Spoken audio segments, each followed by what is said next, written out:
Dear friends, myself is Lalit Thakrar and I am the Faculty of Mathematics. You all are welcome in Swastik School. मित्रों, वैसे तो हम face to face मिलते हैं तभी maths पढ़ाने का और आपको पढ़ने का और आनंद आएंगे। लेकिन ये जो सिचुएशन है इसकी वजह से हम फेस टू फेस तो नहीं मिल सकते, तो एक वीडियो के जरिए से हम आपसे मिलते रहेंगे और आपकी कोई भी प्रॉब्लम है मैथमेटिक्स के रिलेटेड है तो वो हम आसानी से सॉल्व भी कर पाएंगे। 11th और 12th ये दो इतने महत्वपूर्ण स्टैंडर्ड है कि इसमें आपको 2 साल बहुत ही अच्छी तरह पढ़ाई करनी चाहिए, क्योंकि 11th और 12th के साइंस के बेस पर, मतलब 12th के रिजल्ट के बेस पर आपको एडमिशन लेना है। तो ये टर्निंग पॉइंट है लाइफ का। 2 साल इतने महत्वपूर्ण है, इतने इम्पोर्टेंट है कि अगर आप इस 2 साल अगर अच्छी तरह मेहनत कर लें तो पूरी लाइफ में आपको आपका जो ध्येय है, जो आपका गोल है, वो आप आसानी से अचीव कर सकेंगे। मित्रों, ये जो 11th-12th साइंस है, वैसे तो बोर्ड की एग्जाम का इम्पोर्टेंस बहुत ज्यादा है, क्योंकि वो जो आपको सर्टिफिकेट मिलता है वो लाइफ टाइम है। दूसरी कई एग्जाम है जैसे कि जेडबल है, नीट है, कुछ सीटी है, लेकिन वो सब क्या है, रिन्यूअल एग्जाम है। उसमें तो आपको जो भी जितना ज्यादा स्कोर करोगे उतना ही आपको सब एडमिशन को सपोर्ट मिलेगा। लेकिन जो बोर्ड है उसमें एक क्राइटेरिया होता है। कोई भी एडमिशन आप लेना चाहते हैं, चाहे मेडिकल में एडमिशन लेना है तो 50% का क्राइटेरिया है, मिनिमम 50% चाहिए ही चाहिए।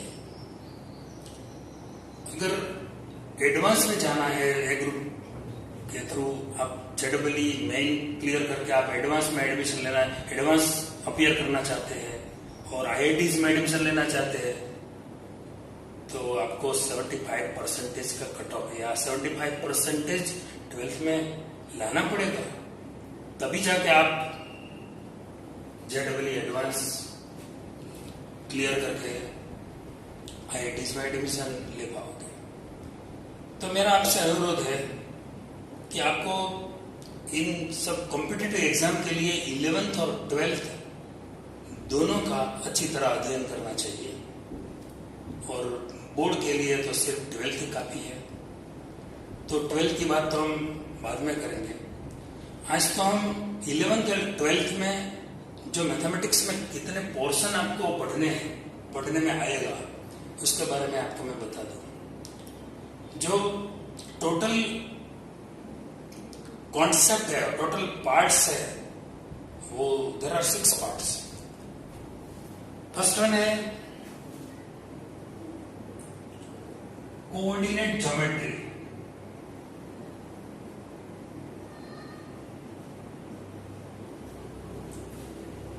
It is coordinate geometry. Second है सॉलिड ज्योमेट्री। थर्ड वन है ट्रिगोनोमेट्री।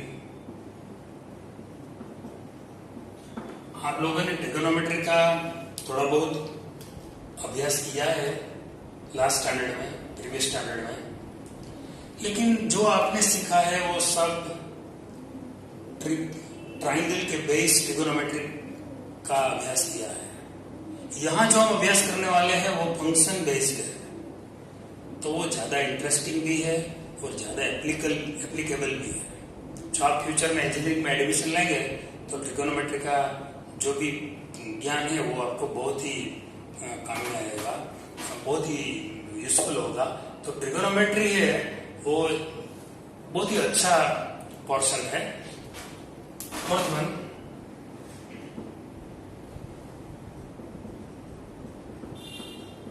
स्टैटिस्टिक्स। स्टैटिस्टिक्स के बारे में तो आप थोड़ा बहुत जानते हो, वैसे मीन है, मीडियन है, फ्रीक्वेंसी डिस्ट्रीब्यूशन है, वैसे सब पॉइंट्स आपने ऑलरेडी लर्न किए हुए हैं प्रीवियस स्टैंडर्ड में, तो वैसा तो स्टैटिस्टिक तो आपको बहुत परेशान नहीं करेगा। हाँ, एक प्रोबेबिलिटी है, वो थोड़ा चैप्टर है, हार्ड है, लेकिन अगर आपकी जो समझ है वो like sets, functions, permutation and combination, ऐसे चैप्टर अगर आप अच्छी तरह पढ़ लोगे तो मेरे ख्याल से वो चैप्टर भी या प्रोबेबिलिटी भी आपको परेशान नहीं कर सकते। फिफ्थ वन है कैलकुलस। कैलकुलस का तो आपने कहीं भी अभ्यास किया ही नहीं है, बिल्कुल नया है। कैलकुलस में आपने नाम तो सुने होंगे कि उसमें लिमिट आता है, डिफरेंशिएशन आता है, इंटीग्रेशन आता है, ऐसा सब चैप्टर आते हैं, एप्लीकेशन ऑफ डेरिवेटिव आता है। इतना अच्छा और इतना बढ़िया एक कॉन्सेप्ट है कैलकुलस का कि जिनको इसमें इंटरेस्ट क्रिएट हो गया, समझो वो मैथमेटिक्स में तो माला माली हो जाएगा। तो ये कैलकुलस, लेकिन ये सभी कैलकुलस का टोटल टॉपिक्स एक्सेप्ट वन और छोटे मोटे एक दो टॉपिक ये 11th में आते हैं, लेकिन टोटली कैलकुलस पूरा 12th में है। तो आपके पास, हमारे पास बहुत समय है 12th स्टार्ट करने के लिए। तो कैलकुलस के बारे में जब हम बात करेंगे, जब स्टार्टिंग करेंगे तो अच्छी अच्छी स्टोरी से हम स्टार्ट करेंगे, जैसे आप बहुत अच्छी तरह वो समझ भी पाओगे। And the last one, general mathematics.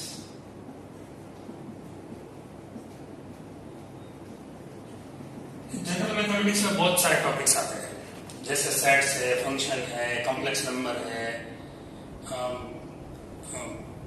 बाद में बाइनोमियल थ्योरम्स है, बहुत सारे टॉपिक्स इसमें आते हैं।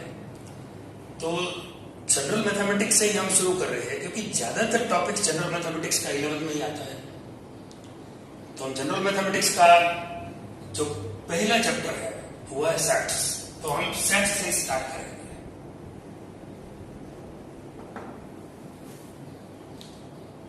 तो सेट्स के बारे में हम वैसे तो थोड़ा बहुत जानते हैं, वो भी आप प्रीवियस स्टैंडर्ड में आप थोड़ा बहुत पढ़ चुके हो।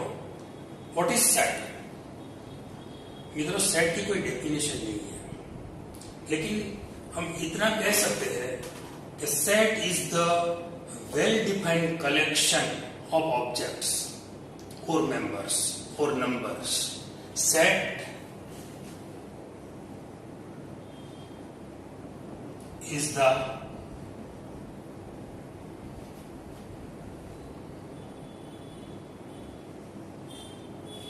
set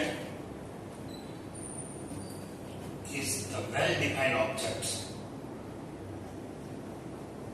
collection of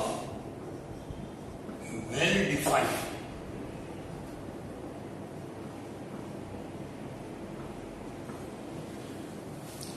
What is set? A set is the well-defined collection of objects or numbers.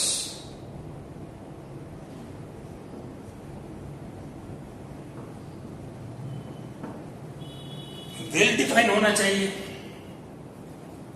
Question ये होगा कि well-defined हम किसको बोलेंगे और not well-defined किसको बोलेंगे। जो well defined object, well defined collection होगा, वेल डिफाइंड कलेक्शन होगा, वही सेट बन सकता है। जो वेल डिफाइंड कलेक्शन नहीं होगा वो सेट नहीं बन सकता। स्टूडेंट्स, मैंने आपको ये समझाया कि जो well defined collection of object और नंबर्स होता है वही सेट बन सकता है। जो वेल डिफाइंड नहीं होता है, जो कलेक्शन वेल डिफाइंड नहीं होते हैं, वो सेट नहीं हो सकता। तो हमें ये कैसे तय करें कि जो वेल डिफाइंड कलेक्शन है या नहीं। तो मैंने बे पार्ट कर दिया। इस पार्ट में लिखा है वेल डिफाइंड कलेक्शन, दूसरे पार्ट में लिखा है non well defined collections. For example, first one,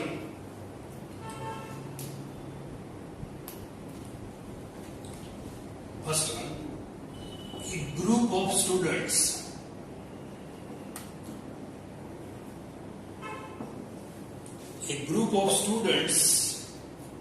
scoring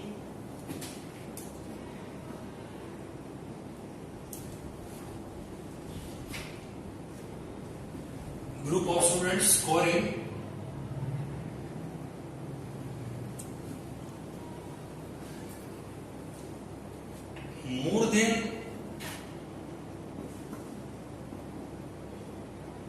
85% of marks, 85% marks of your class.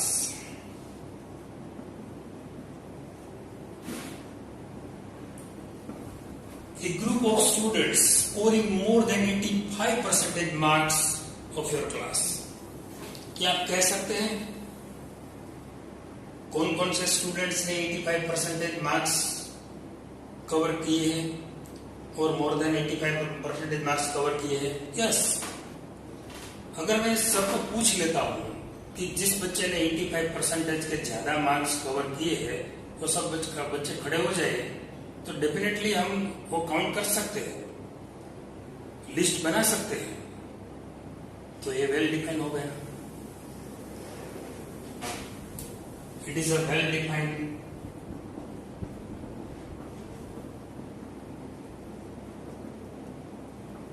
collection. So it is a set. So it becomes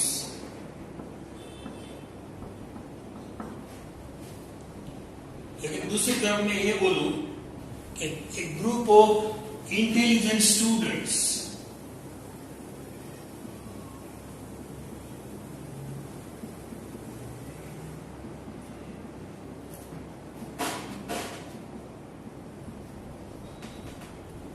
a group of intelligent students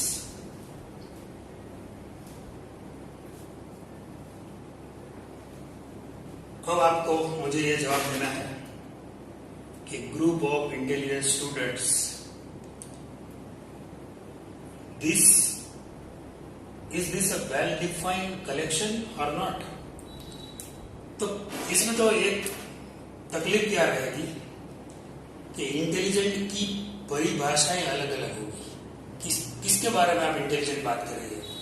कोई game में intelligent होता है, कोई job सुनाने में intelligent होता है, कोई पढ़ने में इंटेलिजेंट होता है। वैसे पढ़ने में भी कोई मैथ्स में इंटेलिजेंट होता है, कोई साइंस में होता है, कोई सोशल स्टडीज में होता है, कोई गुजराती में होते हैं, कोई इंग्लिश में होते हैं। तो ये तो इंटेलिजेंट का मतलब इंटेलिजेंट की परिभाषा में तय नहीं कर पाएंगे। So it is a not well defined set. तो this answer is very person to person, that is why it is not a well defined set.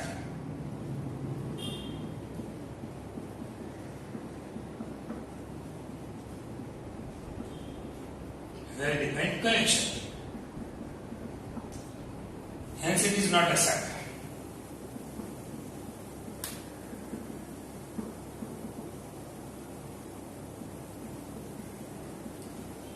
क्योंकि हमें ये तय करना है कि जो भी हमें कलेक्शन मिलता है वो वेल डिफाइंड है या नहीं। अगर वेल डिफाइंड कलेक्शन है तो हम इसको सेट बोल सकते हैं। अगर वेल डिफाइंड कलेक्शन नहीं है तो उसको हम सेट नहीं बोल सकते। एक और इलस्ट्रेशन लेता हूं। Solution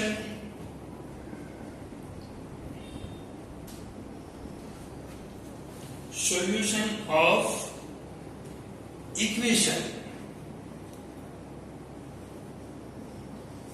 solution of equation x square minus 5x plus 6 is equal to 0 x square minus 5x plus 6 equal to 0. Factorize it. X square minus 3x minus 2x plus 6 is equal to 0. Now take common x minus 3. X is common, so x minus 3 minus 2 is common, so it is also x minus 3 equal to 0. So x minus 3 is common, x minus 2 is equal to 0. So x is equal to 3 or x equal to 2. So you can see here 2 and 3 are the solution of this equation. It is a definite. It is a definite or well-defined collection of numbers. There are only two numbers. Are the solution of this equation x square minus 5x plus 6 equal to 0. So it is well-defined. अगर ये well-defined हो सकता है तो इसको set लेने में हमें कोई तकलीफ नहीं है. It is a set. एक इसमें भी एक इलस्ट्रेशन ले लेते हैं.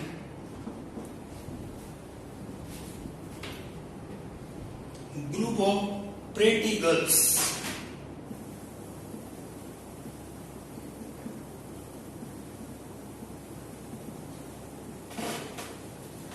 किस गर्ल को प्रेटी बोलना है और किसको नहीं, ये सब अलग अलग पर्सन टू पर्सन ये वेरी करता है.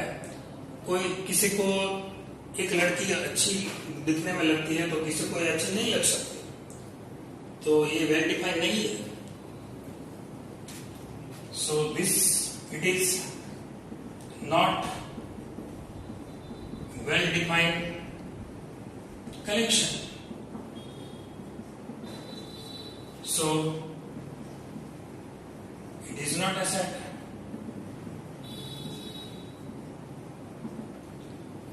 तो स्टूडेंट्स आपको ये तो आज के लेक्चर में समझ में आ गया होगा कि किस कलेक्शन को वेल डिफाइन कह सकते हैं और किसको नहीं कह सकते हैं. मान लीजिए हम बोलते हैं कि द स्टेट्स ऑफ इंडिया. तो स्टेट्स ऑफ इंडिया, मान लीजिए मैं बोलता हूं कि अगर मैं राजकोट बोलूं तो ये तो नहीं चलेगा. अगर मैं गुजरात बोलता हूं तो definitely it is a state of India. तो जो वेल डिफाइंड है, जिसमें मैं जो भी स्टेट से हमारे तो सबका मैं नाम लेते रहूं तो बाद में एक सेट बन जाएगा. राजस्थान है, गुजरात है, मध्य प्रदेश है, तो एक वेल डिफाइन हो जाएगा. तो जो वेल डिफाइन है उसको इस सेट बोलते हैं. तो आपको सिर्फ इतना तय करना है अभी कौन से कलेक्शन वेल डिफाइंड है और कौन से कलेक्शन वेल डिफाइंड नहीं है. अगर आप इतना तय कर पाओगे तो आप डेफिनेटली एक्सरसाइज नंबर 1.1 का फर्स्ट सम कर सकेंगे. लिख लीजिए होमवर्क.